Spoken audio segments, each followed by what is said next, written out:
رضيت بالله ربا وبالاسلام دینا وبمحمد نبیا. همدغمره کلمات چې څوک هر سحر وایي نو د دې درې غټې غټې فایدې تاسو ته وایم.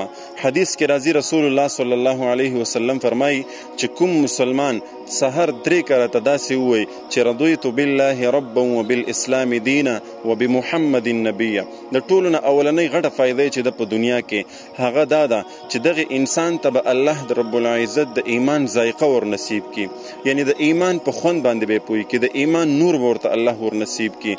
او دوه غټې فایدې چې د قیامت په ورځ په هغه کې اولنۍ فایده دا ده چې الله جل شانه به دې راضي کی، او درېمه غټه فایده هغه دا ده چې رسول الله صلی الله علیه وسلم به میدان حشر ته راشي او دغه انسان چې سحر به 3 کرته دغه کلمات ویلې دی به د لاس نه ونیسي او په خپل لاس په د محشر د میدان نه روباسي او جنت ته به ور داخل کی. نو موږ تاسو په کار دي چې دغه 3 کلمات دغه کلمات هر سحر 3 کرته وایو. انتهایی آسان او مختصر دي. دغه پیغام د نور ملګرو سره هم شریک کړئ.